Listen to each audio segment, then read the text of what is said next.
I suggest that we can start with the introduction, and if people join, they are welcome.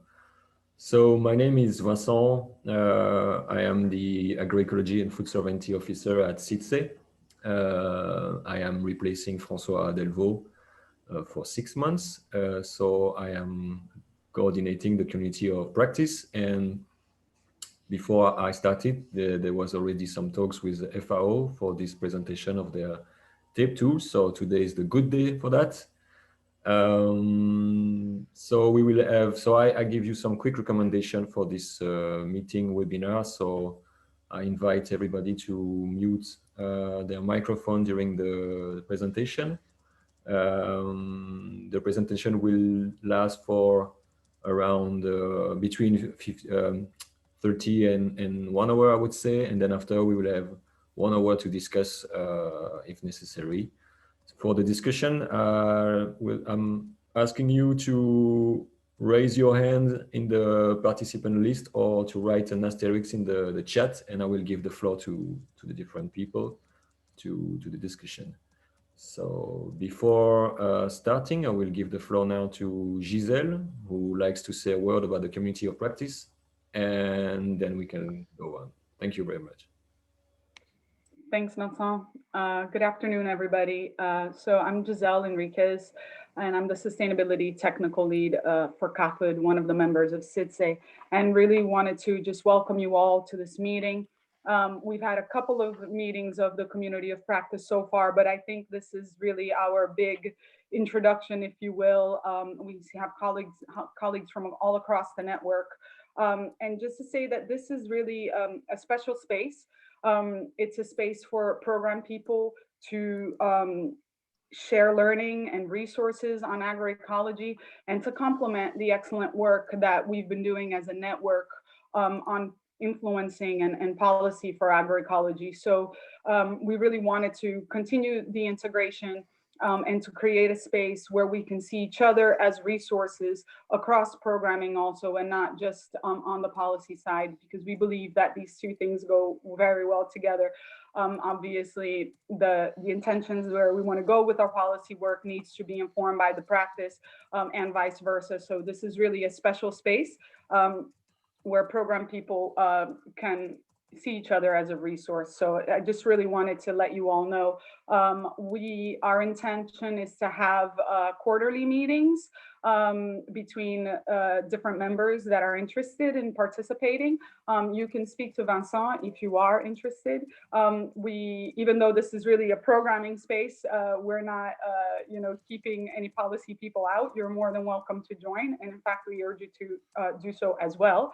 But yeah, this is our little space to talk about practice. And so without further ado, just huge welcome to the FAO. It's great to have in our first big meeting such a wonderful opportunity to have you guys share the tape tool with us. So thank you so very much. Just before starting, I just want to say that this meeting webinar is recorded for that people that who cannot join from the community of practice, so that they can see it later on. Okay, now I'm giving the floor to Abraham and Anne, and enjoy. Excellent. Thank you very much, Vincent. And everyone, it's great to be here. Maybe before we get into our presentation, Anne and I can introduce ourselves. And I just want to thank you. It's great to have a somewhat virtual but tangible meeting place. I really love the idea of communities of practice in order to exchange and share ideas and best practices and lessons learned, successes and failures. And just wanted to thank you on behalf of our team at FAO and those working on agroecology, because it really goes beyond one particular division. But we really appreciate CIDSE and your partners in the work on agroecology. And we've been involved through the CFS with you. We've been involved with one of your partners, Trokra and Pelham Uganda, and some of your other partners. And so we just wanted to thank you for your continued partnership on agroecology. And really where the policy and the praxis converge, I think you have a really unique space for that. And today we're really going to focus on tape, but it is part of a larger movement of agroecology at FAO, and I'll touch on that just briefly within our presentation. But please know that we appreciate all the work you're doing. So without further ado, I'll introduce myself. I'm Abram Bixler. I'm an I work on agroecology, ecosystem services, and also pollinators. The majority of my work is focused on agroecology. It's my background, my experience, my interest. I'm an agricultural officer. And Vincent, I saw in your opening slide, you had what looked like rice paddy integrated with some mangoes there. And actually I spent almost a decade in Southeast Asia working with smallholder farmers and a lot of sustainable agriculture and agroecology. So that warms my heart on an otherwise kind of cold Roman day. But yeah, I'm very pleased to be here and to be sharing about TAPE, and also get your inputs about it, how you see the potential for TAPE, and just your needs from the field as well. And if TAPE and the work of FAO can better help to integrate those things together. And I'm probably one of the less formal people at FAO, but I really appreciate this space to be able to have discussion and interaction. And so please, I look forward to your questions and your comments and your experiences as well. Anne, over to you. Thanks, Abraham. Good morning, good afternoon, everyone. My name is Anne Motet. I'm an agronomist by training, specialized in management of agroecosystems, and I've been working in FAO for about 8 years in the division for animal production and health. Together with Abraham, I'm co-lead of the development and piloting of the tool TAPE. So agroecology is also a big part of my work, where I'm trying to support better crop, livestock, trees, and sometimes fisheries integration in the development that we do at FAO. And that's it for now from presenting myself. I'll come back later during the presentation. Abram, should I start sharing my screen for you?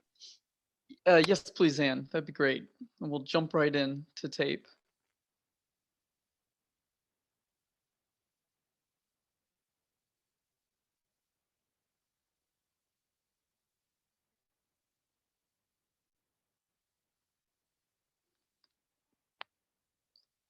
And it looks like we're going full screen. Okay, excellent. Well, thank you, everyone. And again, I really appreciate the time to share about TAPE and to hear your comments and your inputs and questions about it. And I hope it's useful and you see how it can move agroecology forward as through an evidence base, but also an evidence base that informs better practice and also better policy.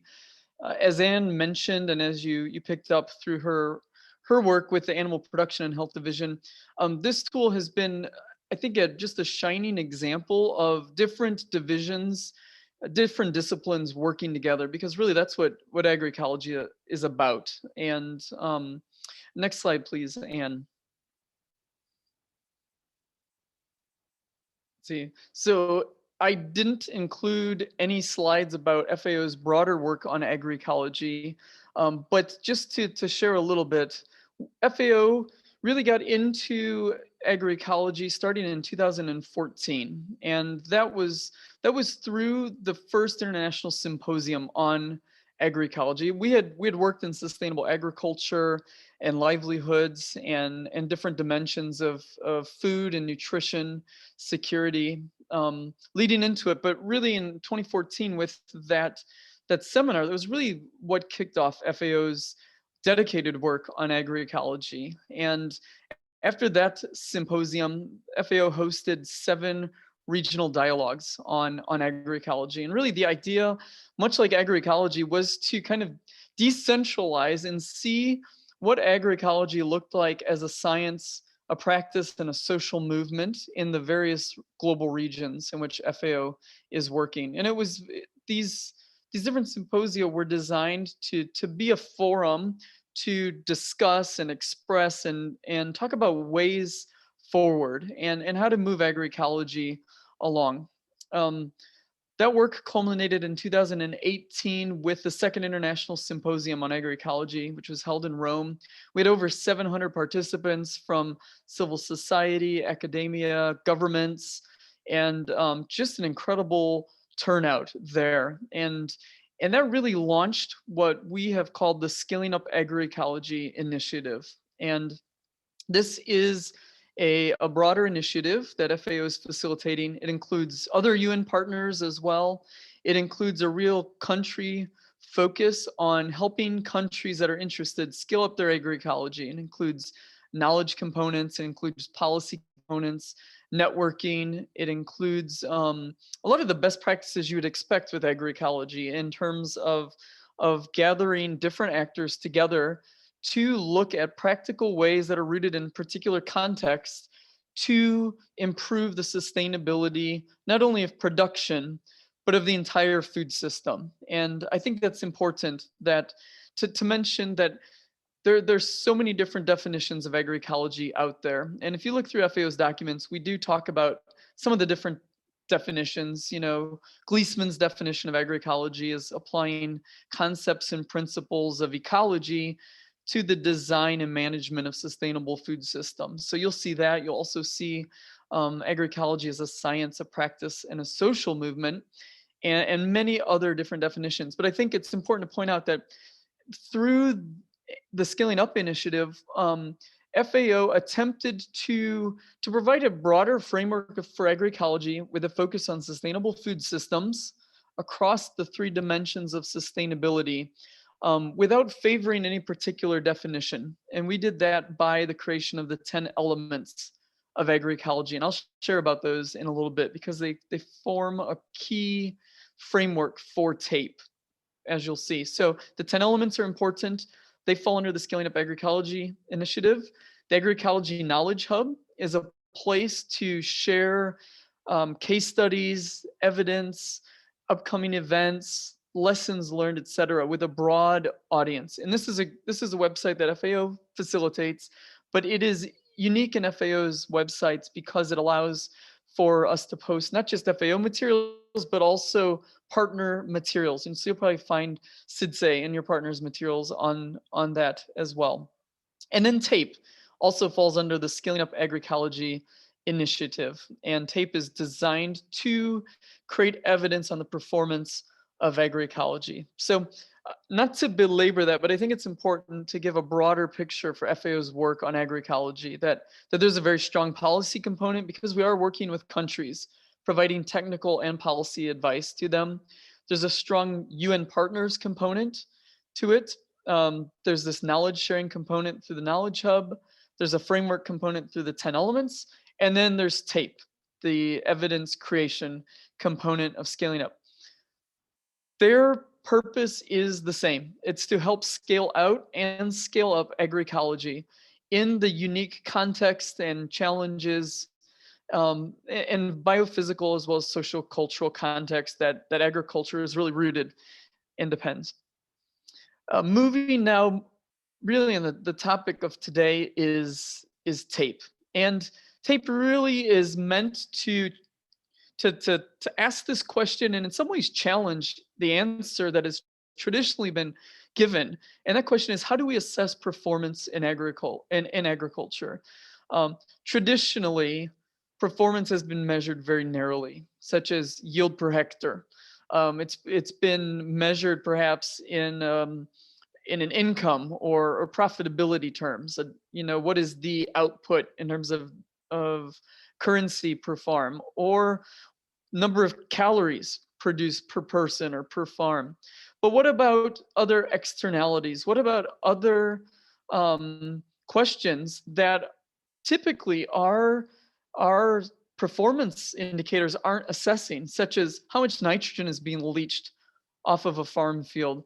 What about the number of healthy people? What about youth employment and satisfaction on farms? These are all things that agroecology posits to answer, and to answer looking through the lens of the three dimensions of sustainability and the SDGs. So this is really the underlying question that TAPE is trying to answer. How do we assess performance in agriculture, and can we provide a better way to assess performance than traditionally has been done. Next slide, please, Anne.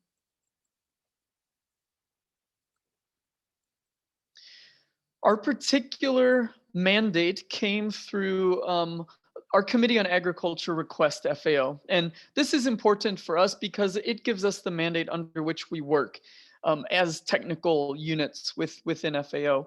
And countries actually asked FAO to engage more effectively in the transition processes towards sustainable agriculture and food systems by strengthening normative, science, and evidence-based work on agroecology, by developing metrics, tools, and protocols to evaluate the contribution of agroecology and other approaches to the transformation of sustainable agriculture and food systems. If you've looked at evidence in agroecology, it exists, it's there, but it tends to be siloed. It tends to be based on gray literature or case studies. So what COAG did is they really requested us to build a comprehensive tool or protocol to help look at the evidence for agroecology and to see how it's contributing to transform sustainable agriculture and food systems. Next, please, Anne. The particular objective of TAPE is to produce global and harmonized evidence on the multidimensional performance of agroecological systems. That's a tall order, and that's part of the reason why we've been working 3 years already on TAPE. This will be important as we discuss how the framework evolved and actually how we've arrived at the tool as we know it. Global and harmonized evidence. That's incredibly challenging given the fact that agroecology realizes that everything exists in a scale and it exists in a particular biophysical, sociocultural context. But yet we need to produce global and harmonized evidence in order to help inform policymakers, to better show evidence on agroecology and how it performs.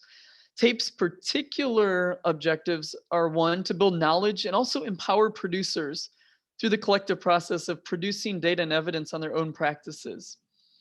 So that's important. It needs to be participatory. It needs to be an empowering activity and not just another data collection tool. The second particular objective is to support agroecological transitions at different scales and in different locations by proposing a diagnostic of performances over time and by identifying areas of strengths, weaknesses, and enabling, disabling environments. And so when you're talking about food systems, we talk often about territories. So it's important and challenging for TAPE that it needs to relate to particular farms and households, but it also needs to be rooted in the context of territory of those farms and households. And that will be important as we share its framework. The third particular objective is to inform policymakers and development institutions by creating references on the multidimensional performance of agroecology and its potential to contribute to the SDGs. These are important for us as a UN agency.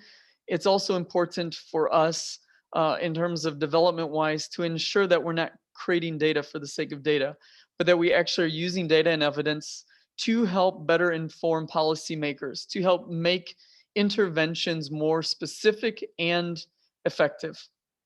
Next slide, please, Anne. The process and timeline up till now has encompassed 3 years already, but TAPE is moving forward, and as you'll see, there has been a lot of progress on it, a lot of piloting that has happened. We started where probably any good tool starts, and that's review existing frameworks. We did a desk review on what existing multidimensional tools are there, what existing tools for agroecology have already been created. We don't want to reinvent the wheel. We wanted to learn from them and build upon their best lessons learned. We developed a consultation community of practice to which we sent out a survey to about 400 different people asking them these questions. What tools exist? What are their strengths, weaknesses? What are the opportunities to utilize them better? And from that, we actually then hosted a international experts workshop in October of 2018, right after World Food Day and CFS, which occurred in October at FAO. And during that international experts workshop, we revisited these tools. We discussed among 80 or so experts who are there, both from inside FAO and outside FAO, across many different disciplines and coming from different dimensions of agroecology. We asked them the questions, what are guiding principles that need to be developed? And that workshop came up with 20 guiding principles, one of which, and probably, two of which, and probably the most challenging, are that TAPE needs to create evidence that is at the territorial level, but also at the farm and household level. From that workshop, we created a technical working group which helped to guide us in the development of a draft analytical framework, which we created and circulated for review and discussion.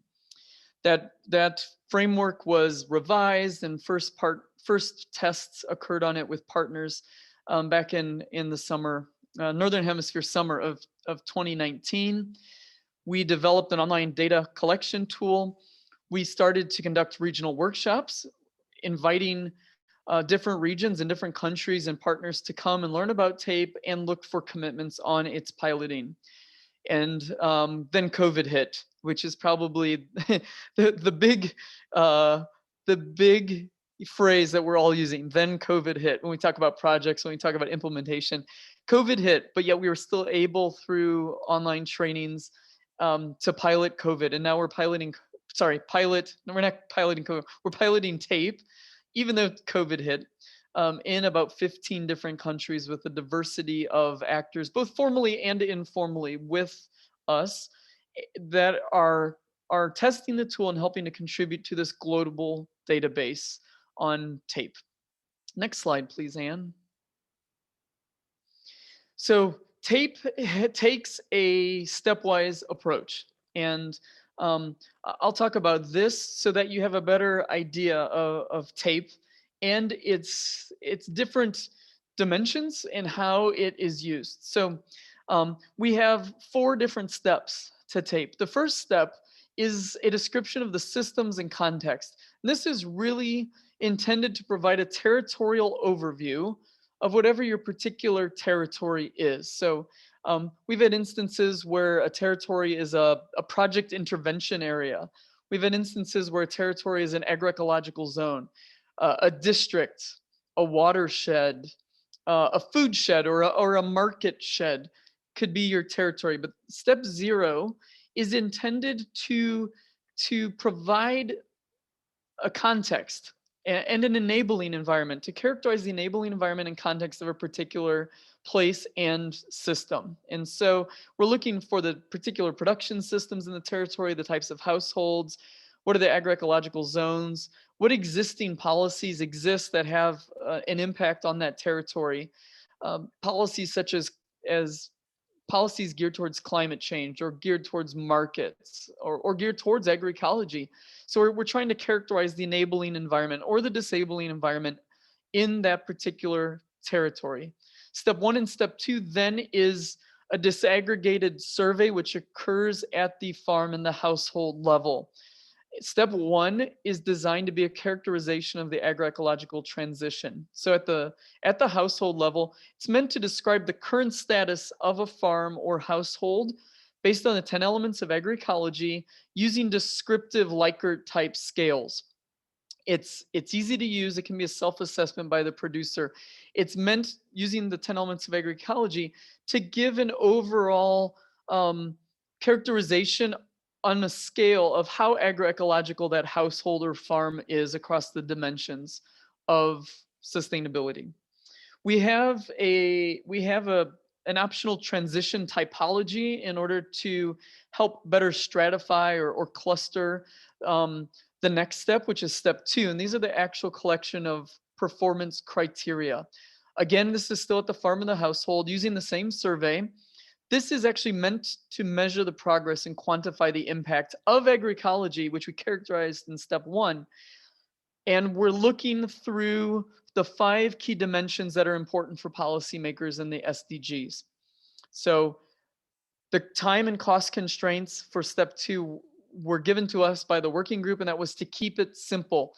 We wanted to link to existing methodologies whenever possible that are simple and easy to do at the household level. We also wanted to use methodologies that were already validated and linked to the SDGs. So you'll see that some of our criteria of performance and methodologies are actual SDG indicators and sub-indicators.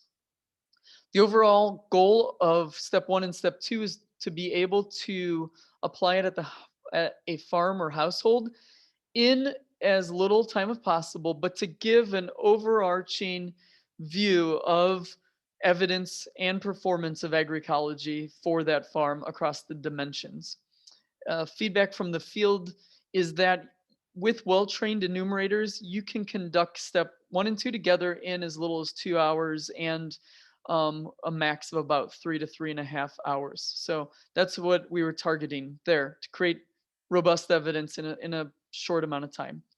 So once step 1 and step 2 have been conducted at the farm household level, you aggregate your results and bring them back to the territory in an analysis and participatory interpretation step. And this is very important.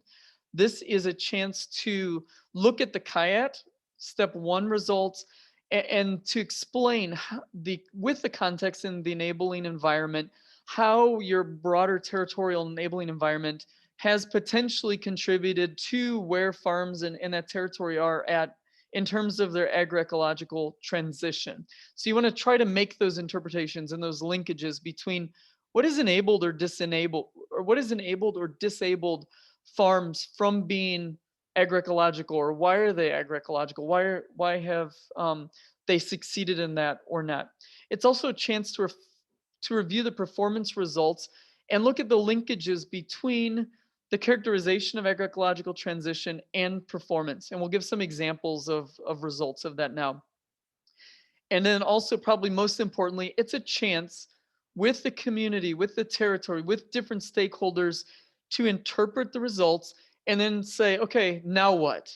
What's the next step? And I think this is really important for development organizations, practitioners as well, to talk with communities, to ask communities, okay, you performed poorly in these areas. What can we do to help increase your agroecology? What can we do to help increase your overall performance, your particular performance, etc.? And we're finding very, very good results from the field and very good feedback about how this is helping to indicate very particular pinpoint intervention places, not only with farms, but in terms of the 10 elements of agroecology.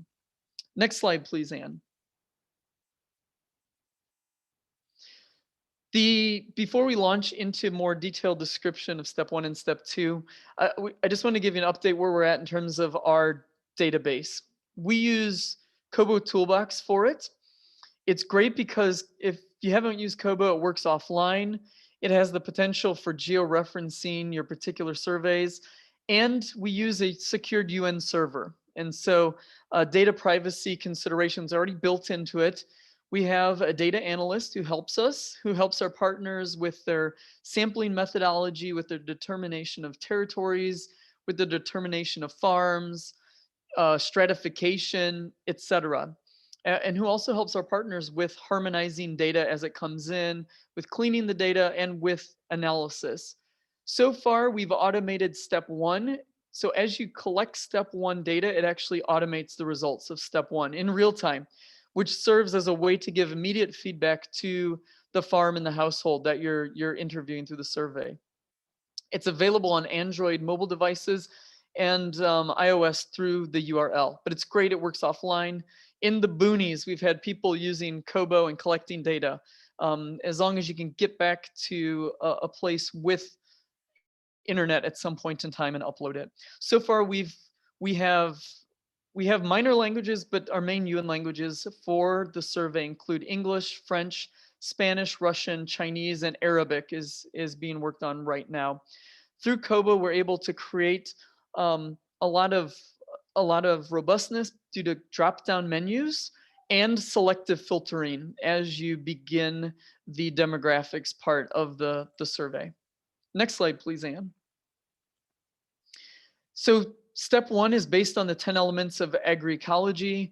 I'm not going to belabor this, but I think it's important to just share the 10 elements if you haven't seen them, because they were developed in order to provide a glimpse of agroecology that shows interrelated and interconnected elements across the three dimensions of sustainability. So we have elements that really are rooted in production and ecology, such as diversity, such as efficiency and recycling. But you can see they're connected to the other elements which are more on the social dimension, such as co-creation and sharing of knowledge, human and social values, culture and food traditions. And you can see they synergize with one another and they inform one another. We have emergent properties represented as well, such as resilience and efficiency. And we also have enabling environment represented through responsible governance and circular and solidarity economy. So the 10 elements are meant to help guide our thinking about agroecology without using a strict definition of it. Each element provides a really unique entry point for any system, regardless of the scale of that system. You could use the elements to think about your farm scale, which we do with TAPE. We could also use the elements to document a community scale of agroecology or a food system scale of agroecology. So that's why we use the 10 elements of agroecology. Next slide, please, Anne.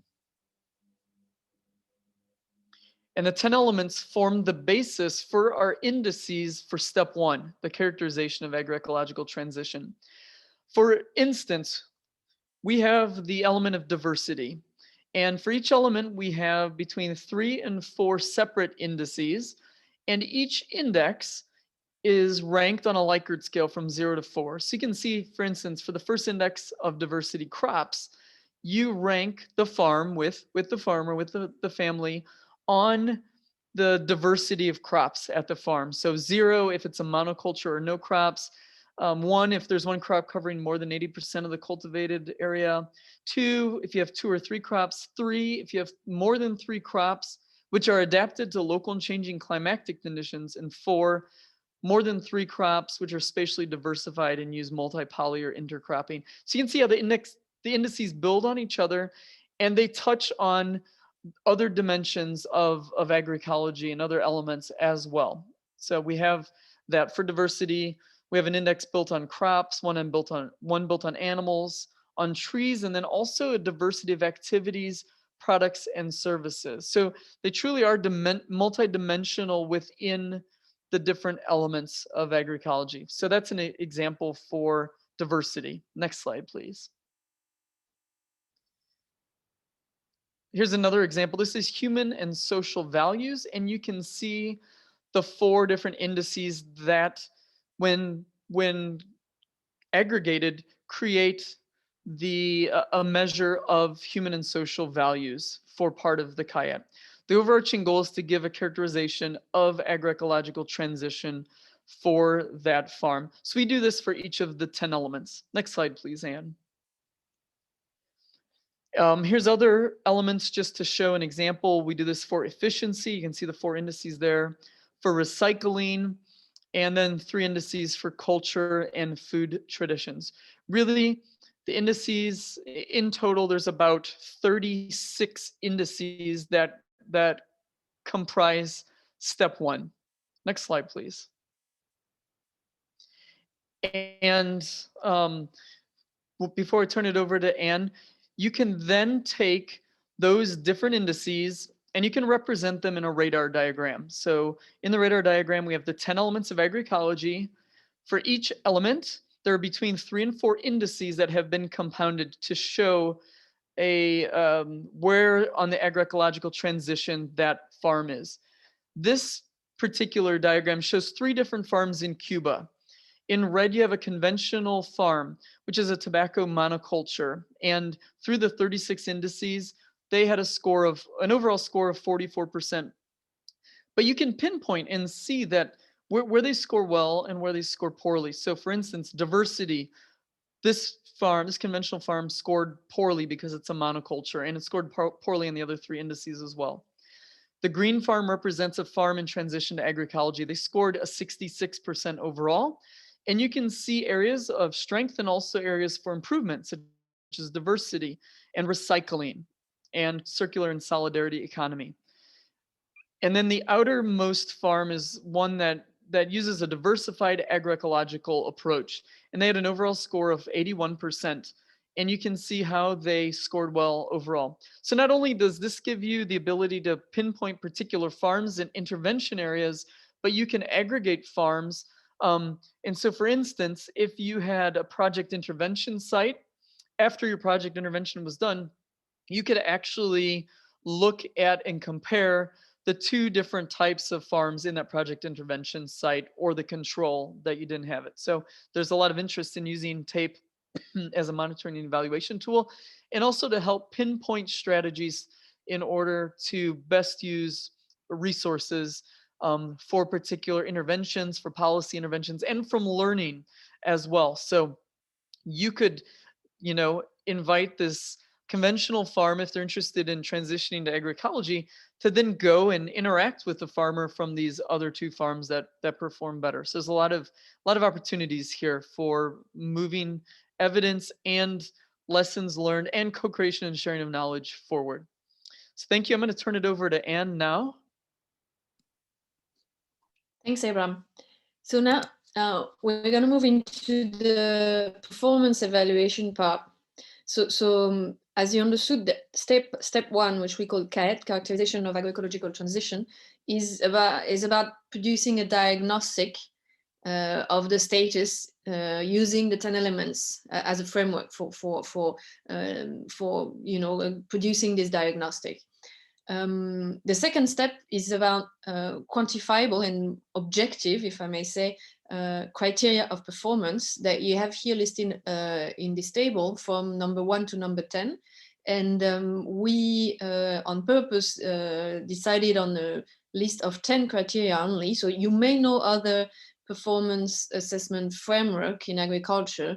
There's the SAFA tool, Sustainability in Agriculture, developed by FAO as well, which has about 155 criteria for covering all dimensions of sustainability. You have other tools like MESMIS that is really used used a lot in Latin America, for example, which lets the user decide on the actual relevant criteria. So we reviewed a number of tools for that, as Abraham explained, and we decided on this short list because we wanted to address the dimensions of sustainability that you have on the left: governance, economy, health and nutrition, society and culture, and environment. So you find the three basic pillars of sustainability with governance and nutrition and health added to them. And this comes from the consultation that we had in 2018. So those are the dimensions that are considered relevant for policymakers, for development agencies, and so on. So you see, for example, for governance, the most important aspect that and for pastoral, I'm going to turn off my camera because I get a signal that my connection is not stable. So for economy, we're looking into productivity, income, and added value, which are more classic performance evaluation criteria. For health and nutrition, we're looking into exposure to pesticides and dietary diversity.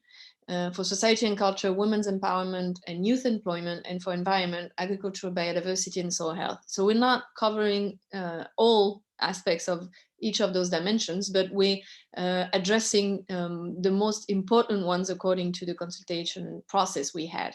And you see that for each of those criteria, we did not invent a methodology. We really looked into existing and methodology and methodologies that had proven to be reliable, that have been used already extensively, like, for example, the minimum dietary diversity for women, the abbreviated Women Empowerment in Agriculture Index. We have also, as you can see, a number of methodologies that are based on SDG indicators methodologies. So those methodologies that have been also produced after a long process of negotiations and validation and so on. This is the case, for example, of productivity for SDG indicator 2.4.1, which is an indicator managed by FAO. We also have access to job training, education, or migration for youth, which is SDG indicator 8.6.1, for example. And finally, we have a couple of methods that are more, I would say, based on field work and more operational. This is the case for soil health. And we're using there the SOCLA method that is very farmer friendly and based on observations in the field. But of course, if for example, samples of soils with lab analysis are available, they can complement this simple approach.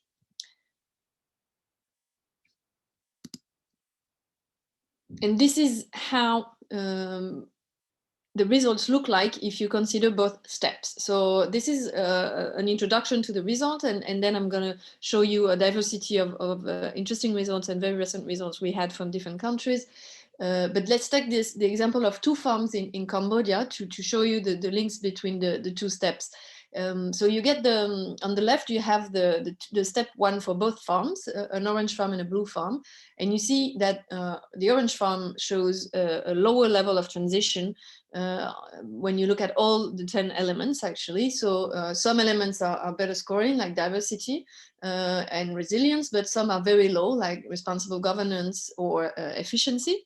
And the blue farm seems to be performing, so it seems to have a greater score on all 10 elements, and that shows a greater transition, I would say, a more advanced status in the transition. And on the right-hand side, you have the results for the criteria of performance. Some of them have not been assessed for these two particular farms, but you can see that most of the criteria are actually green lighted for the blue farm, which is the farm that is more advanced based on the 10 elements, than for the orange farm. And if we take, for example, income or added value, we see that the results from the blue farm are actually, when you compare to, so in this case, we compare to the national average in agriculture, but other thresholds can be decided upon to establish whether it's a green, yellow, or red light for each of the criteria. So basically, you have you see, for example, the score on women's empowerment in the blue farm is almost 94%, which is a green light in this case, while the orange farm has a red light with a score that is much lower, with almost 56%. Agricultural biodiversity is quite low in both cases. And was ranked red light.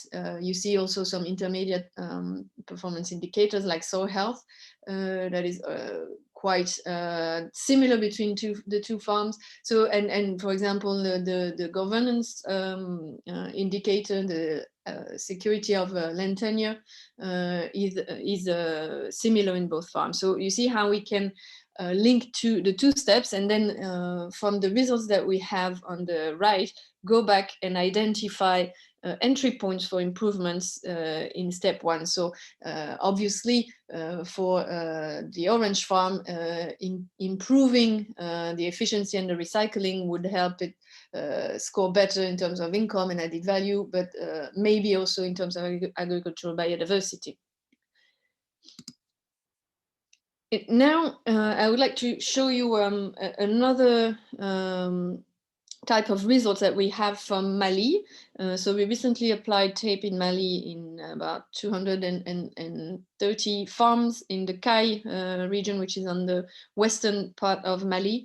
This survey was, and this evaluation with TAPE is used to establish the baseline for a GEF project. Global Environmental Facility project that FAO is formulating in Mali. And here on this chart, we have the same ID. We have the CIDSE score, so step one score on the bottom, and the scores of all criteria in terms of number of green, yellow, or red lights. So if you have a green light, you get a number, number one for the particular criteria that is considered, a 0 for yellow, and a -1 for red light. and we aggregate everything to get an aggregated score based on those 10 criteria. So we basically have here aggregated scores in terms of 10 elements at the bottom, and we have aggregated scores in terms of performance, which we call the multidimensional score. And you see we have a sort of correlation. I mean, this is just to illustrate. Huh? We could discuss the statistical significance of the correlation, but this is not the purpose today. And the idea is to show that we have some sort of correlation that exists and that we study in more details. And we also see, and this is interesting, that it's not a linear one, which means that in the middle, where things seems to be getting worse in terms of performance, we have this kind of transition situation. We have this stage in the transition, maybe, where farm seems to be more vulnerable and performing less because maybe the constraints on investments or for the transition are heavy, or any other interpretation like this. So it's really just to show the type of interpretation that we can have from that.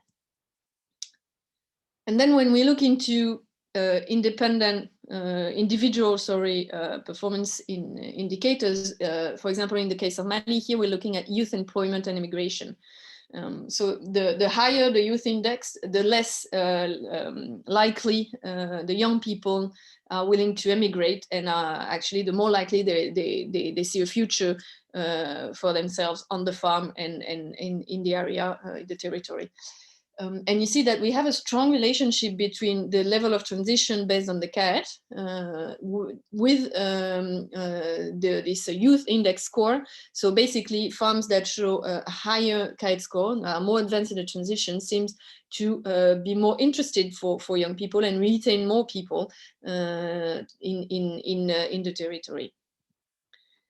The same kind of trend can be observed when we look at dietary diversity. We see that farms with more advanced CAET scores have also higher dietary diversity scores, and also lower food expenditures per person.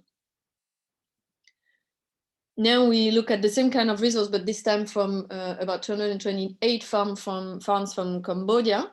And we see here that the relationship between the score of the transition, the CAET score, and the average agrobiodiversity score is also very strong. So basically, farms with a higher level of transition have higher scores in agrobiodiversity. And the same trend is also observed in Cambodia as well, in terms of productivity per hectare and per person.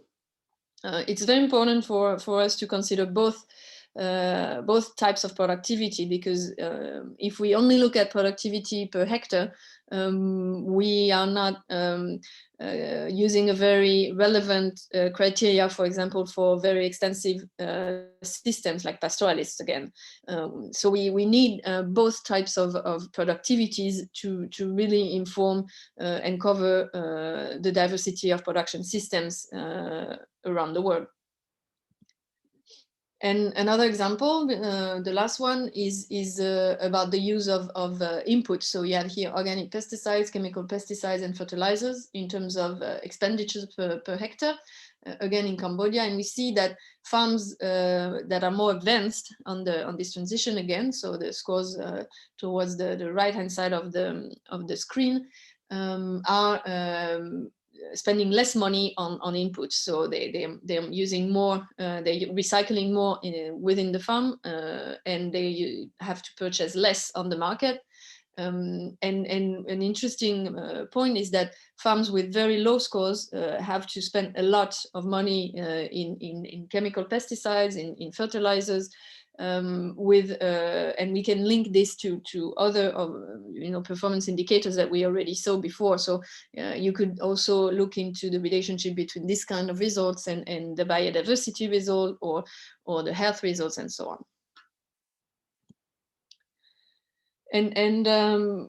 So it's also important to mention that we using tape as it is, but we're also coupling it with different tools when specific projects or specific pilots require us to address specific dimensions. So in the case of Mali, for example, we're coupling the tape tool with another FAO tool that is called mapping of territorial markets with our nutrition division, because there is a very strong interest in this project to in looking into the role of local markets in nutrition and development. So when a specific dimension needs to be covered, this is how we proceed. So we like to see tape as the bare minimum, the core minimum to address different dimensions of sustainability, on which we can plug in other tools when specific dimensions need to be addressed. So you see here, for example, if you need to look into water,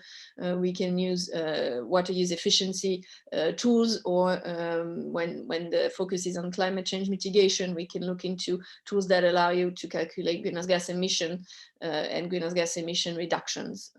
For resilience, we can look into the tool that was also developed by FAO that is called SHARP. So you see the type of plugins that we could have. And this is the last slide. This is just to show you the diversity of situations and places where we currently using tape. So I mentioned Mali for the establishment of a baseline for a JEF project. You find here again the pilot in Cambodia, where we worked with 9 different NGOs led by Louvain Cooperation. But we also have worked directly with governments, for example, in Laos and Vietnam, working very closely with our office in Bangkok. In this case, we have also worked with community-supported agriculture organizations, like in China, with 50 farms, or with the case of Scola Campesina in Europe and Central Asia, Italy, Georgia, and Kyrgyzstan. We're working with research organizations, and for example, in Argentina with INTA, or in Mexico with the University of Mexico. So you see the diversity that we have, and we have so far, I think, 600 or 700 individual farms in the database that we basically started about 6 months ago. And we have another maybe 1,000 farms in the pipeline at the moment. And that's it. So you find here the names of many partners that have helped us develop the tool, and we're very thankful, because this is an effort led by FAO, but certainly we're not doing this alone. Over to you, Vincent. Thank you. Thank you very much. It was really interesting for me and really a nice presentation. I'm sure there are a lot of questions so far, so I give the floor now to the participant. As I said before, if you want to take the floor, just raise your hand in the participant list, or in the chat, just put an asterisk, and I will give the floor to people.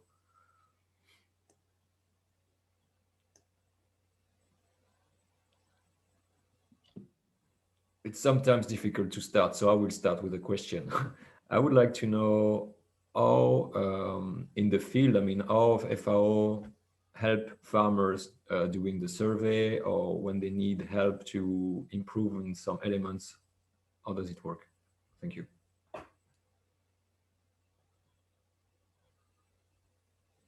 That's a great question, Vincent. Maybe I can try at first. So because of COVID, we've mainly worked through other FAO offices, through projects, through other civil society partners, etc. And so a lot of the feedback that we are getting from the field is through those enumerators. Although tape was intended, and especially the first step is intended to be able to be done by a farmer in the field if they want to.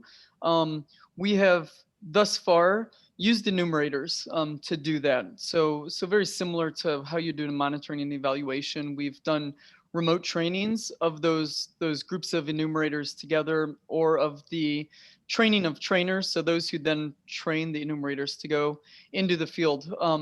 But we have already completed several pilots in Cambodia. We have one in China that's almost finished, Dominica in the Caribbean as well. And so the amazing thing about technology now is that, you know, through WhatsApp or through real-time technology, we're able to help guide the enumerators, especially as they're doing it in person, as long as they have internet or cell phone access. And I have to say that, you know, the framework of the tool hasn't changed since we've started piloting, and really the first pilot training occurred last February in Cambodia in person. Piloting really didn't start on the field and on the ground until May, but the tool has really taken on all the inputs of you know, the restrictions and the inputs and the suggestions by those using it in the field. For instance, one thing that I think is important to say in step 2 is that we really strongly recommend a field walk component of it, in order, especially for items like biodiversity and the pesticide part. We're actually listing out pesticides and determining the hazard levels of those pesticides. So there is a very strong component of, you know, a field walk with that. And there's also a disaggregated gender component, and both those things we've gotten feedback on work really well in the field. So in terms of testing tape, you know, we go through intermediaries, enumerators in project support, but there's been a lot of good communication regarding how to improve the tool, and it's been improved substantially, especially the use of Kobo and being able to create drop-down menus based on, you know, you input your country, and then the next step is you can input your currency based on where it thinks you are, et cetera, et cetera. And the same goes for the biodiversity aspect as well. So that's one component of it, in regards to tape and how I've taken on farmers' suggestions through our intermediaries. Anne, would you like to add anything to it? Yeah, I think you covered it all.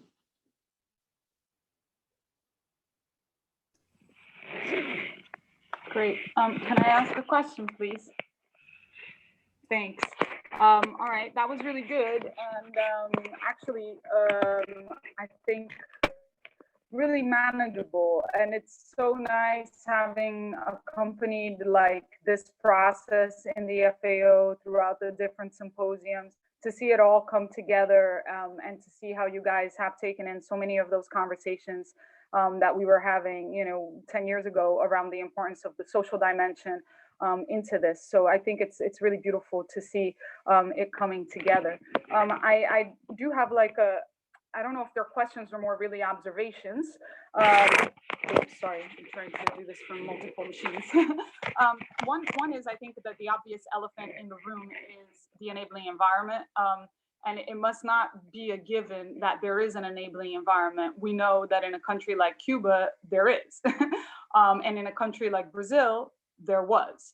But in a lot of other countries, that is not the case. And with some of the competing ideologies around the function of agriculture and the role of certain interests, you know, trumping basically things like food, nutritional security, and environment, it becomes a disabling environment. So I was just wondering how you get around that. And in some of the countries where you've piloted, I mean, I know that in West Africa, for instance, there is an enabling environment for agroecology. How is it to try to take this to places where that might not be, and where the competing ideologies are really quite strong? I'm being a little bit cryptic here in this question, but I think you might appreciate what I'm trying to get at. And then on a very practical level, you mentioned these 36 indexes, and I think it was step 0 or step 1. And I can't help but feeling like that's quite a lot. So would it be possible, like, how do you see a small NGO, for instance, like many of the grassroots organizations that we, you know, our network works with, their capacity to implement something like this might be quite limited. So you know, do you see that there's any scope for adapting this tool? I mean, obviously, you know, it won't feed into the broader body of knowledge, but, you know, could we, for instance, instead of looking at the 36 indexes, identify maybe one proxy index per element? And yeah, how do you see that adaptation, being able to adapt the tool? Do you want me to start, Abram? Sure, Anne. Yeah, I mean, your question is very understandable. The first one, I mean, in which country, which context can we apply this? And so I guess our approach is that we're being very normative here. We propose a tool that has a very objective process that includes some subjective elements of interpretation, but where the analytical part is rather objective. Even if you're using the 10 elements, for example, the 10 elements have been approved by FAO Council. So that means all our country members have approved that agroecology as such can be described by the 10 elements. And then the other 10 performance indicators that we have are very classic indicators, or as I said, methods that have proven to be efficient and covering. So we're not, and we just propose this tool as an assessment tool. So basically, then the policy environment we can always identify, we can always link to the performance or the diagnostic that we're doing with tape, that we're making with tape. But we're not this tool is not itself pushing any political agenda or supporting any agenda. So I think that's what we were also missing as FAO before, and that's where we are now, because we saw the need for having something very objective to continue building on this. So the dialogue phase that we had between the two symposia and the really consultation, and you were part of it, as I understand. This was one part of the work that is still going on, and now with this we're trying to actually provide practitioners and people who are trying to make a case with some objective methods to do so, and methods that are based on something that has been approved by all member countries of FAO. So I think it's a diplomatic kind of answer that I'm giving you, but it's also how we operate, and this allows us to, for example, do that in China at the moment. And we started this. I mean, the training was supposed to take place in person in March 2020. As you can imagine, China was not the right place to be at that time. Actually, Rome was not either. But we still managed to start a process there with an organization, Community Supported Agriculture Alliance, and we find partners. And so even in environments that are a priori, I would say, not entirely supportive, we managed to have some work that can be used by the partners in that context. And the second part of your question about the 36 indices, actually, if you remember from the slide on diversity, for example, an individual index in that case is how diverse are the crops on your farm, or another one is how diverse are the animals on the farm. So basically, it takes you about maybe 1 or 2 minutes just to understand the question and think about it and answer. So it's pretty quick. We have a lot of feedback that step 1, the CAT and the 36 indices can be done in about an hour. So if enumerators are used to the method, it takes a little while just to get started, but once they're used to it, and also once they know the territory, then in an hour it can be done, and it's actually the easy part of the tool, I would say. It might be more challenging to cover the performance indicators, where you have to collect data about costs of production, the equipment and materials on the farm, and how their value changes over time, and how much you can you have to include into your calculation of productivity for that. So the first step 1 and the 36 indices are actually, I would say, the easy part. Abram, do you want to add anything? Just that, we use the term enabling environment, and it is one of the 10 elements of agroecology. But just to give an example of, you know, we work with the countries that want agroecology, and so to build on Anne's, it doesn't necessarily need to be purely policy as well. So in Cambodia, across the 8 territories and the 260 farms, one of the things that was given as an enabling factor was really that, you know, there was road access. And so that road access gave the potential to sell goods locally. Another enabling environment was the market, that the government had actually helped to set up local markets. And so, yes, there is a policy component of enabling environment, but there's also knowledge components, you know, like extension and advisory services, projects were given in some of those territories as something that enabled the transition, because communities before project interventions were very monocultural, and then there was a project or a group of projects that came along and introduced neglected and underutilized species. I shouldn't say introduced, but reintroduced, reinvigorated, helped create market linkages for those types of things. So, you know, I think the great thing about enabling environment is that it's pretty overarching and broad ability to categorize what things can help agroecology. And also, you know, I think it's the positive spin is the enabling environment. What are the disabling factors? So in another community, you might have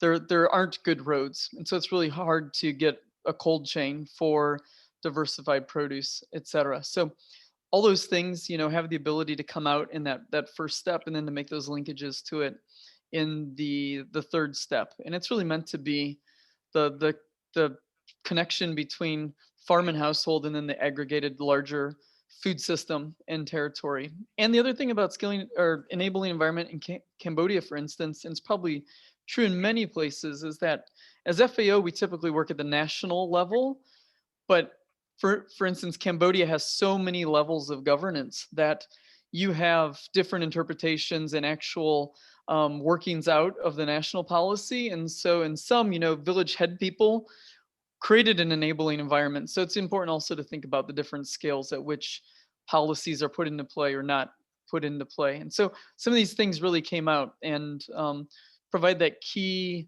linkage to the evidence, especially in terms of how can things move forward, and providing that, you know, crucial insight for FAO as well as we work with the countries that are interested in upscaling their agroecology through the Scaling Up initiative.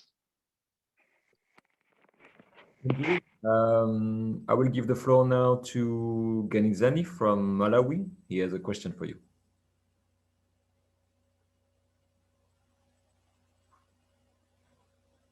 No. Ganizani, if you want to use. Right.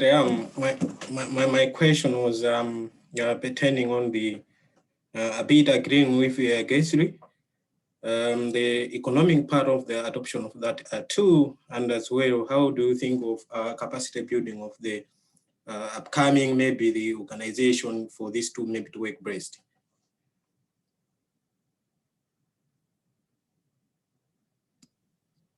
So on the economic, your question is about our indicators of performance for the economic dimension of sustainability, or do you have some in general, or is it do you have a specific in general? In general. Okay, and then the capacity building aspect. But maybe I can start. So on the economy, so we used a lot the work that has been done by the GTAE, which is a French group of research organizations that have developed an assessment method for agroecology in Western Africa, and that has been tested in particular in Burkina Faso, and they have a very strong economic assessment part in this tool that we used as a basis for TAPE. It's nothing new or innovative, I would say, but it's really looking at income as an indicator of what's available to support the livelihood of the household, but also added value. Because the income, if you have, for example, a very high cost of renting land, your income might be showing your wealth, but it might not show the wealth created by your work.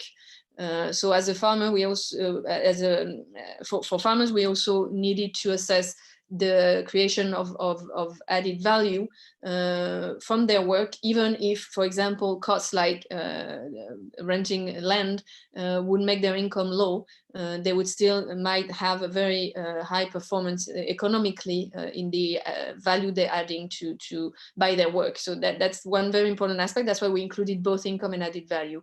And then we also included productivity in value, again, in dollars, for example, to be able to aggregate all products on the farm. So if you have crops and livestock, how do you provide an indicator of productivity that allows you to include all this type of products? You cannot only talk about milk yield per cows or yields per hectare.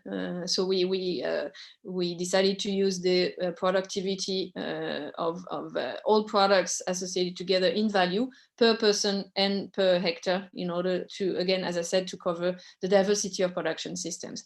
This being said, if you need any more specific indicator, you probably, from the data collected, have all the data you need to calculate that. So for example, if you do want the yield per cows or the yield per hectare, you do have the data to do that. What we do is to recommend those three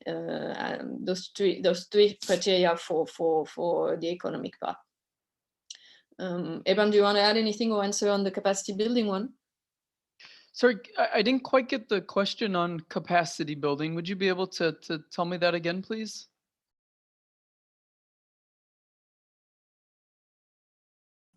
All right. I was asking, since it's a new tool, as you have said, what's plan in place are we putting so that maybe you can increase the capacity building to the upcoming those who want to adopt this tool?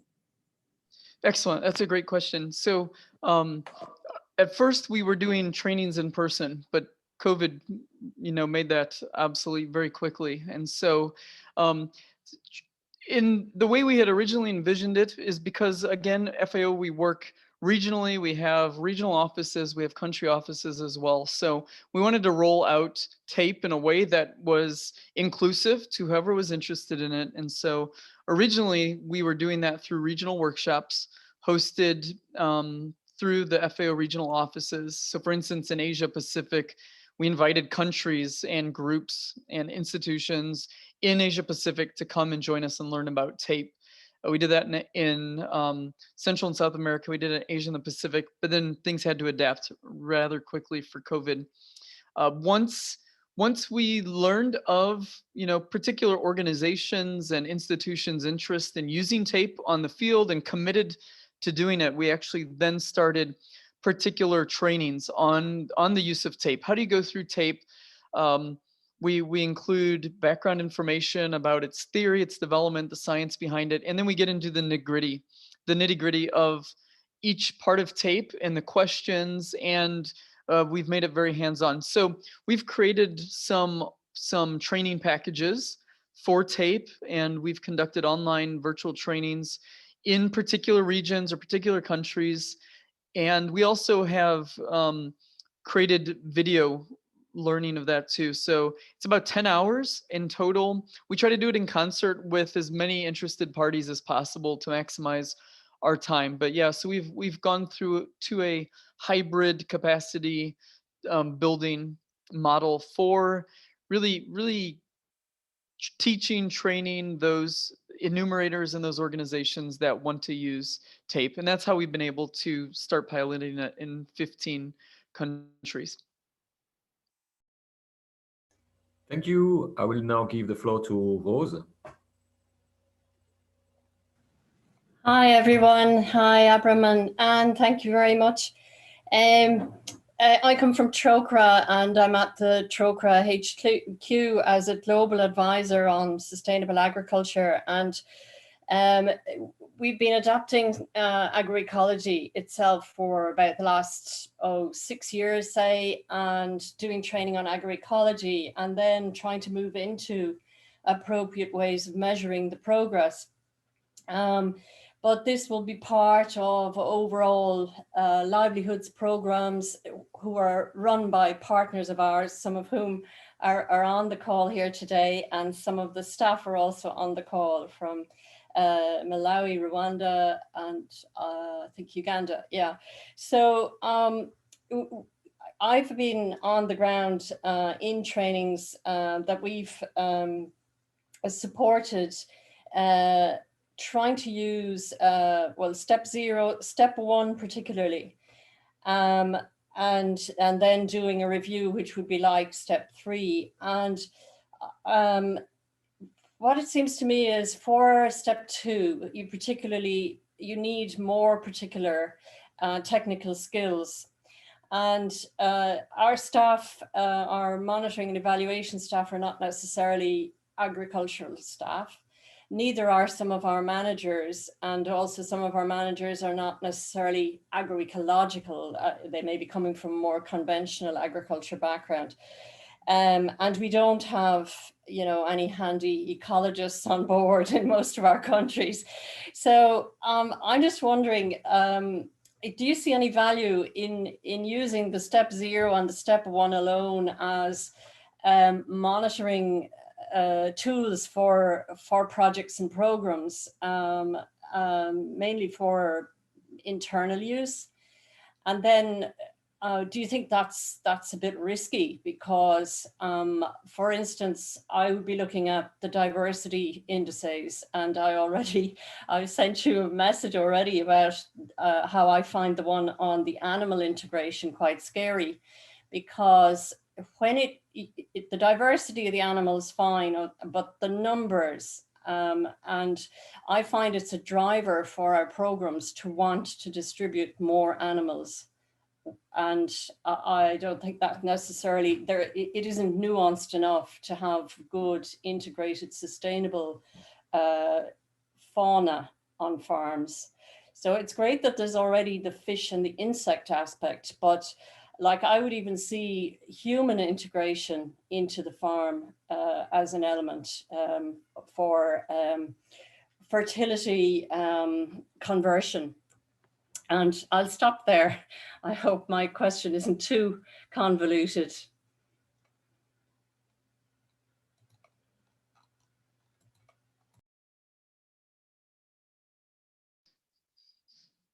Anne, do you want to give it a shot? Since you in particular with livestock background, it would be interesting to hear your thoughts, and then I can chime in too.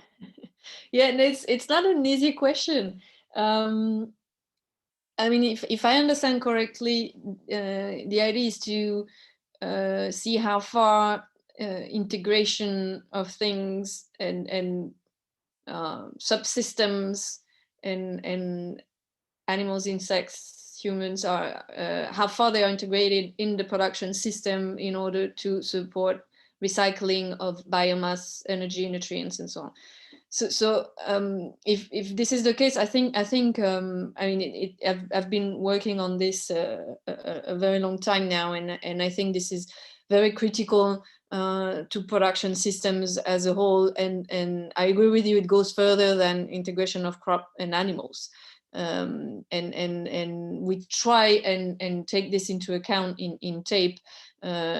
Even though maybe today we've been more vocal about the crop livestock integration, because what we see is that when we come in support of development projects, in support of public policy making in terms of food security, agriculture, food systems, even nutrition, this aspect, starting just on the crop livestock, is not yet good enough, even on this very entry point, I would say.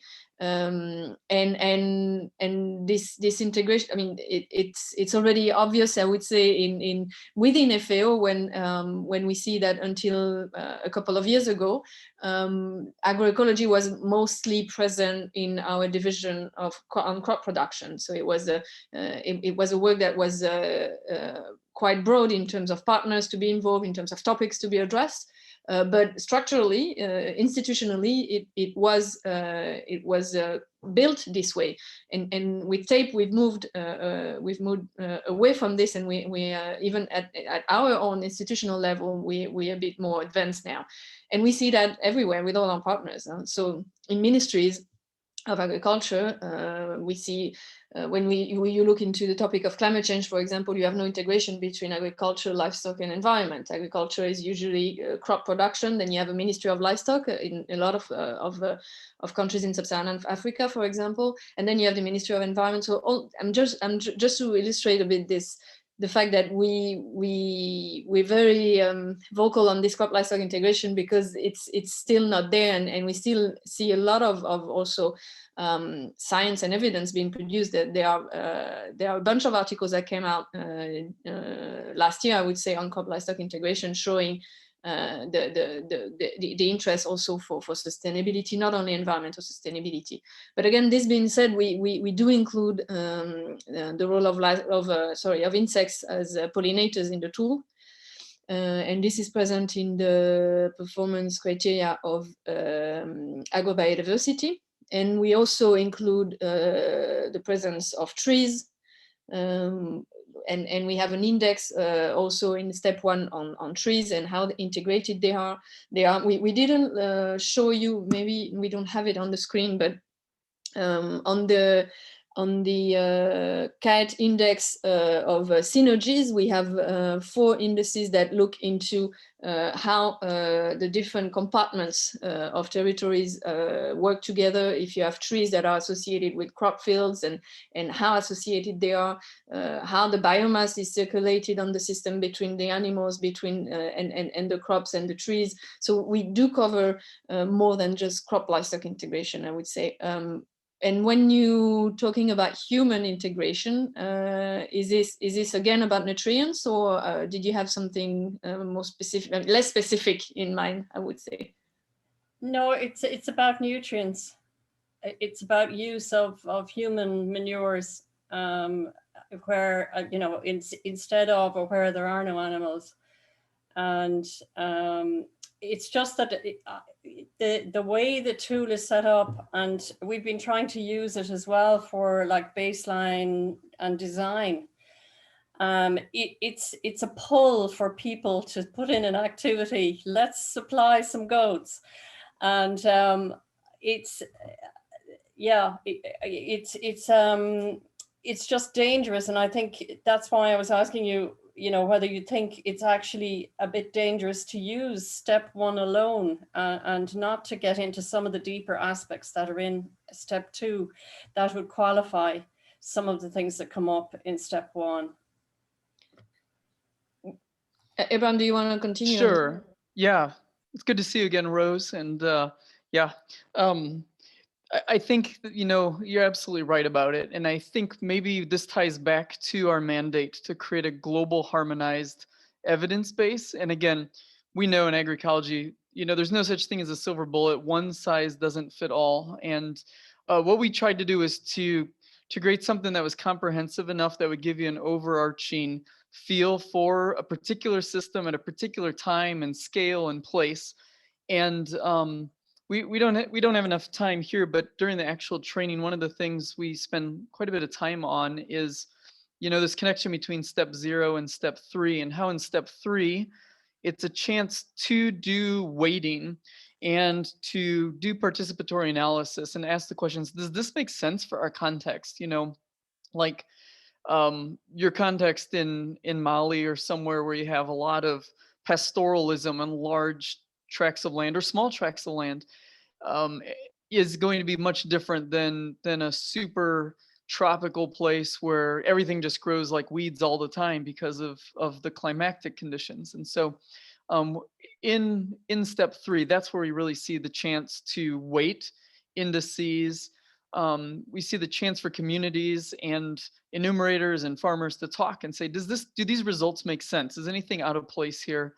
And I think too, that's really important in step 0, is that, we talk a lot about enabling environment, but there's a really strong context part to it as well, in terms of, are there common property regimes already present? Is there a carrying capacity ideas already that pastoralists already know?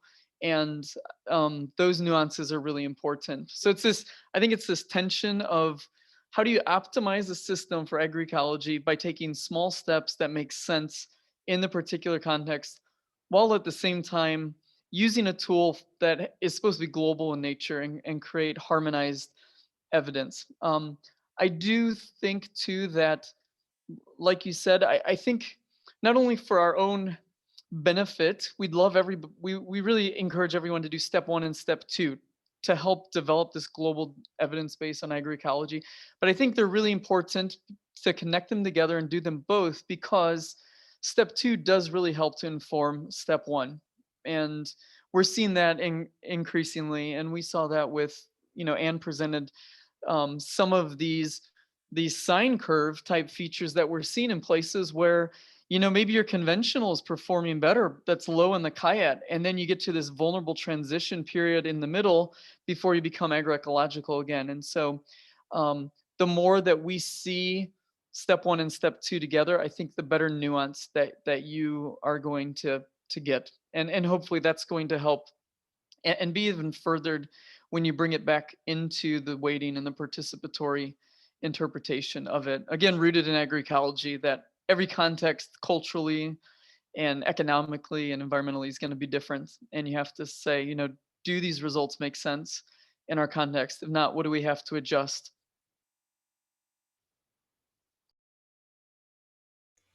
Thank you. There are 3 people waiting in the line to ask some questions. So I now give the floor to Robin, then it will be Dennis Anibak, and then I will give it to Denis Sekelo from Uganda. Thank you.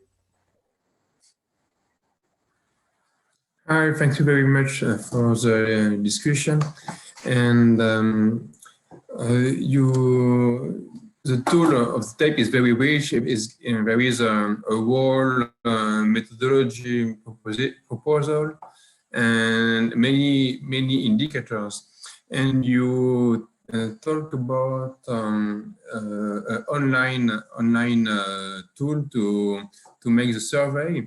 And I wonder how much is it flexible to settle it, to give weight to some indicators, or is it possible to appropriate the tool, or we have, when we want to use this online survey tool, to use the indicators you settled? I ask the question because when we want to evaluate our program, it's very difficult to take a whole proposition, and many times we want to adapt to there is a negotiation about indicators, and I wonder if it's possible to settle or not, to take some part and to propose other things.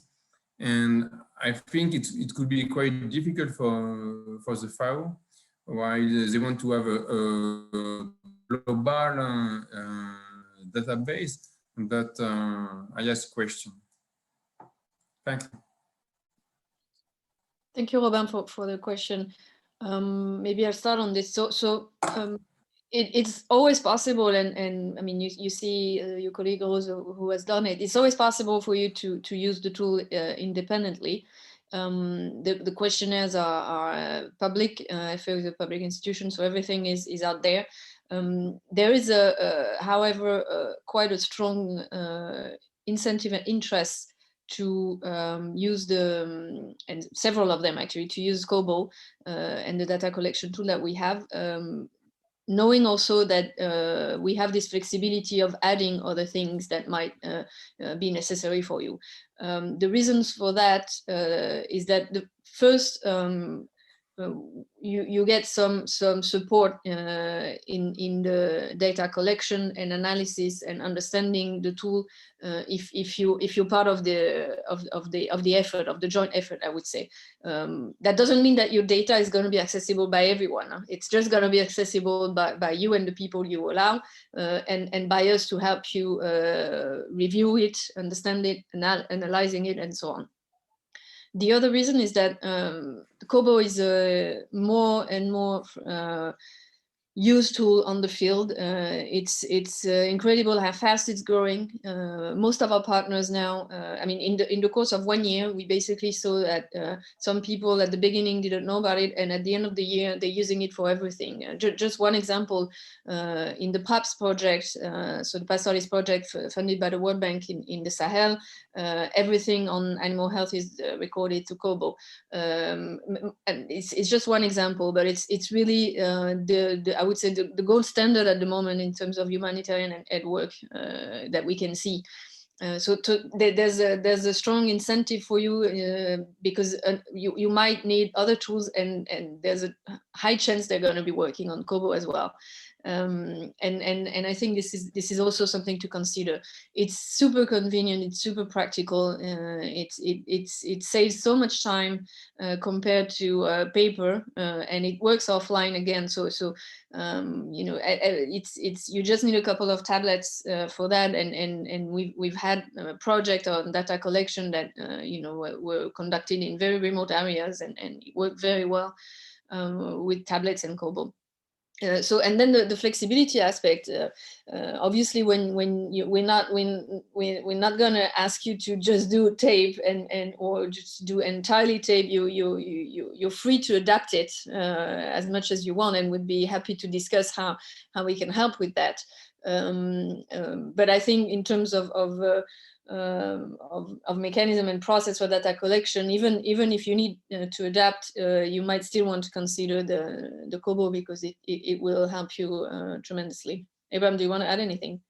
No, I think the only thing I would add is that, you know, because we did do a stock taking before we even started discussing the attributes of tape and what it should have, is that it really touches on a lot of other existing tools. So for instance, Sharp, which measures resilience, and SAFA.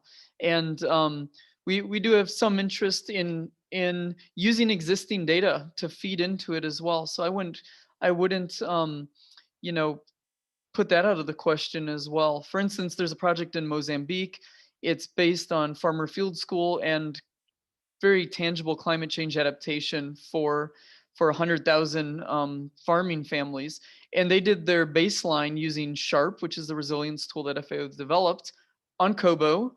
And now they wanted a more comprehensive view. So they're looking at using tape as their final evaluation tool. And they're going to be able to feed in information that they already gathered on Sharp to fill out 60 to 70% of tape. But I think it shows too just how powerful this open source Kobo is, and that we designed it so that you can use existing data to feed into it. But yeah, I agree with everything that Anne said in terms of we'd really, you know, we really are trying to create this global harmonized evidence base, and we welcome people to contribute to agroecology in that way. But at the same time, we understand the constraints that you have. And I think we mentioned it, but in the field testing, we're finding that well-trained enumerators can conduct all of step 1 and step 2 together in as little as 2 hours, and you know, upper limit of about 3.5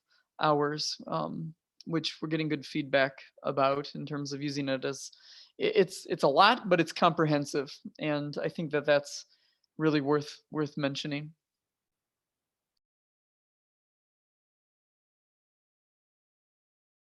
Sorry, I'll now give back the floor to Ganizani.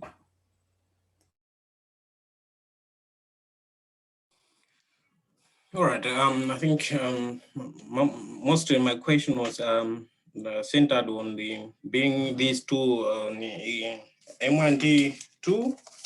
We can't run away from its effectiveness and efficiency. So part of it, I think you have already answered, because I was looking at its complexity, looking at integrating maybe the technology of Kobo into this, and the time bound maybe. So as the previous presenter has tackled some, maybe if you want to add on that effectiveness and efficiency, maybe have we ever tried to assess of this to see that?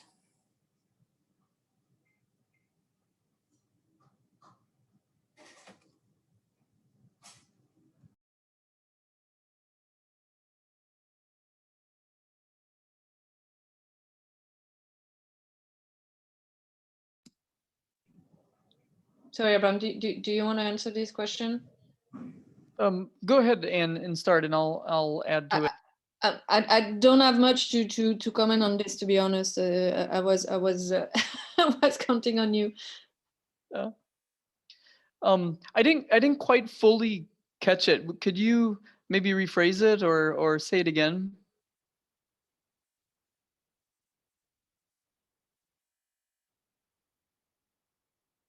Is that possible?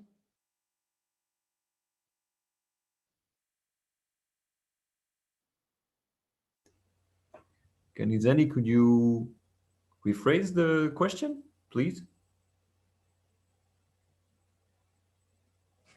All right. I was looking this model. If we adopt it to apply to our livelihood programs, have you tried to assess how effective it is or how efficient it is in that is looking at the time bound or looking at how complex the way the model is looking?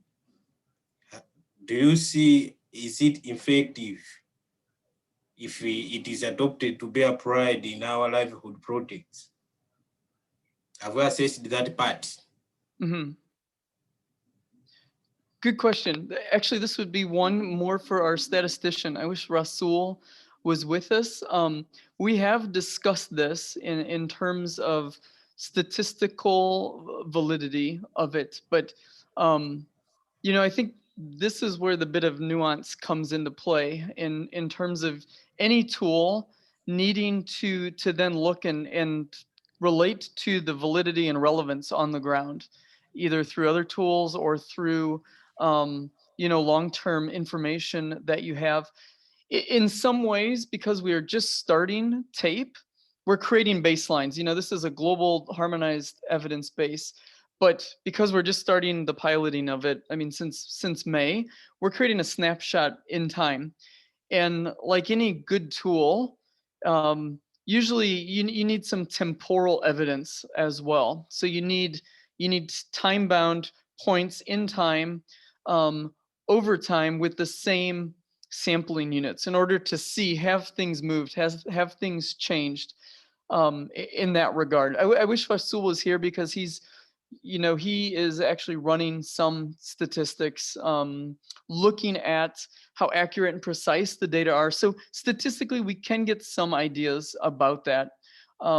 Ideally, though, we'd have repeated measures in time and be able to pick up more of those nuances and do a better job of creating standard deviations and standard means, et cetera. The only other way I think would be to compare the results of TAPE with existing tools that you're already using in terms of livelihoods or that you've used in the past. For instance, and this is more just on the general statistics of the tool, but the Cronbach's alpha we used in Cambodia to look at the relative precision within, we had 8 different NGOs using the tool and testing it. And through that measure, we were actually able to find that one of the NGOs had wildly different results among farms in a particular territory, even particular territories. And so we were able to actually, you know, see and count those as outliers. I don't think that quite answers your question, but you know, there is an element of needing to field truth it as well, and needing to be on the ground. And as the results come in, through what you know, through being in relationship with the community, with their struggles, with their advances, again, through step 3, being able to look and say, do these results make sense?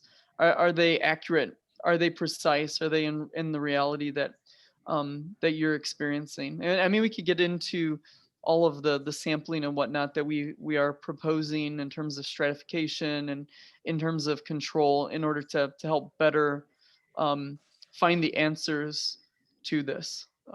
So does that answer your question at all, or give a better idea? Yeah, you have answered it. And in fact, maybe just an addition, I was looking at being a new model. So far, maybe any errors you have observed, you can share. Any weaknesses, you can share. You know, I think one area and again, it comes down to a cost benefit analysis, right? In order to make it easy to use and time consuming, or not time consuming, the soil health component, we use an existing methodology by SOCLA, but it's pretty qualitative. There's 10 measures of soil health that SOCLA does. But like any statistics, I think the important thing is, and we say this anytime we do training, is that you be consistent. Be consistent. So if you as an enumerator are phrasing, this one question with this certain term in a local language, consistently do that with every farm. Try to do it consistently throughout the territory. And we get that. We talk a lot about how we're really creating territorial snapshots. You can't compare a territory in Cambodia that's humid subtropics in the lowland of the Tonle Sap area. You can't compare that to farm systems in Mali. You just have to. We're trying to get a view in a particular area, and so I think soil health is one.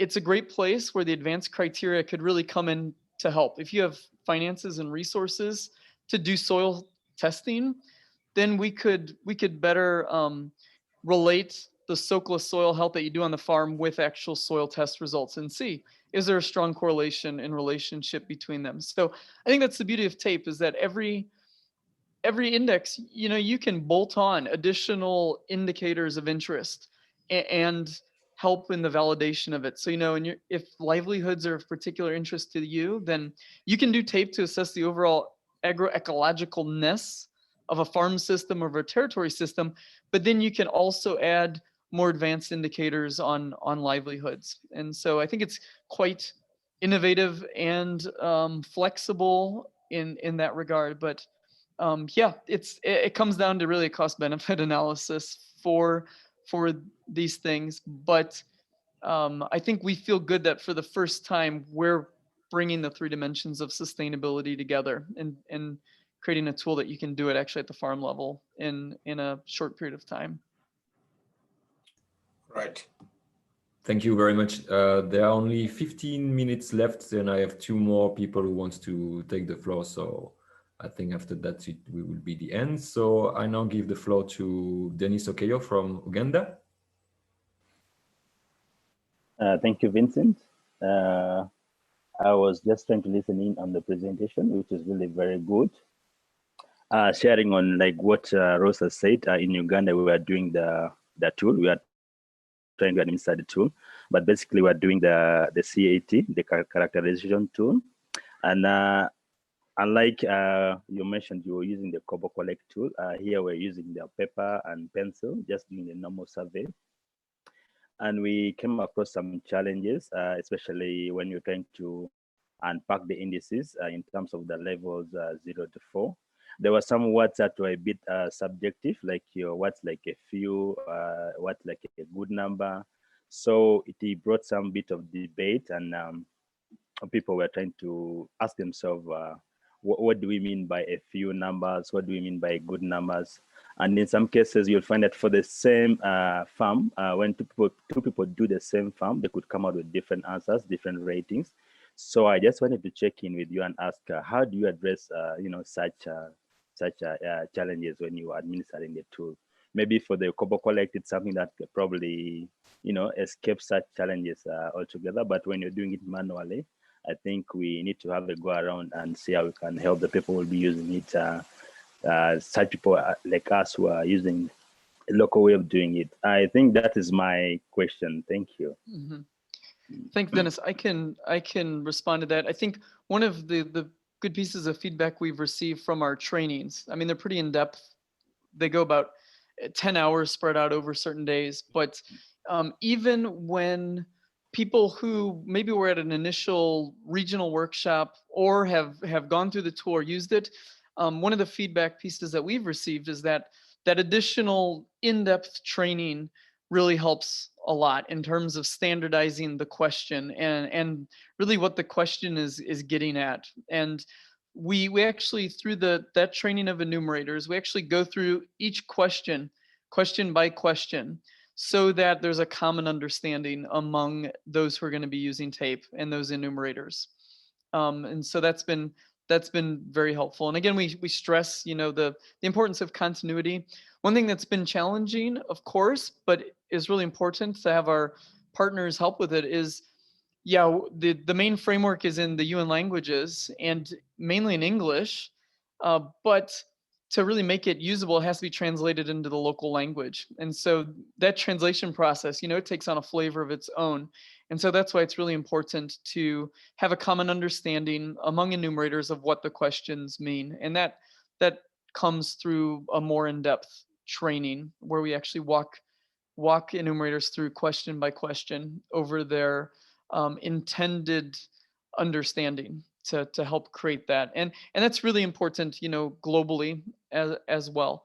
And one thing we say too is, we're all collecting the same, we're trying to collect common data across all these different pilot test sites. And so do that, but then, so collect the numbers as they are, but then that's why that participatory weighting and interpretation is really important and really unique, because you're just you're not changing the global data that you're collecting, but you are changing the interpretation and making it contextualized and really making it relevant and making sure it's relevant to the community. Anne, did you want to add anything? Not on this. I agree with what you said, Abraham. I just wanted to address two small questions that I see in the chat. We're happy to share with you the presentation afterwards, and I think it would be also possible to give you the link to the online tool. Robin, thanks for your message. The thing is that you need to register to create a profile on the Kobo toolbox online and choose. We'll send you the information, but you need to choose the UN server for that. And then we need you send us your profile ID, and we authorize the access to the questionnaire to you. Because otherwise you can imagine that we would get so many people filling up the form that it would become uncontrollable. So we have this login and access granting procedure. So I suggest that maybe a few of you who are interested in starting using the Kobo look into this, and so we can authorize the access to you. Thank you, Anne. I will gather the information and then share with the members. I think it's the easier way. The last question, I think it's for Martina. Oh, yeah, it's a very quick question. I'm Martina from Trocra. We don't use Kobo and we won't be using it. Doesn't pass our data protection guidelines, but are we able to? We use ComCare. Does the system allow us to use ComCare and then upload in a different way the information on your database, or is it only through Kobo? We would need Rasul for that. Is ComCare part of the ODK Open Data Kit? No. If it is, no, okay. Then we'll have to look into this more specifically. I'm not able to answer right now. Okay, sorry, Martina. thanks. No problem. We can follow up. Thanks. Thank you very much. Thank you everyone for this really great meetings, I think. Thank you, Abraham. Thank you, Anne, for your presentation and your remarks and stuff. I will share with you the recording and I will ask FAO officials for some specific information that I will gather and then I will share with the program officer. Thank you very much. I wish you a happy evening for those who it's the evening, and happy day for those who it's the day. And see you all. Thank you. Bye-bye. Thank you.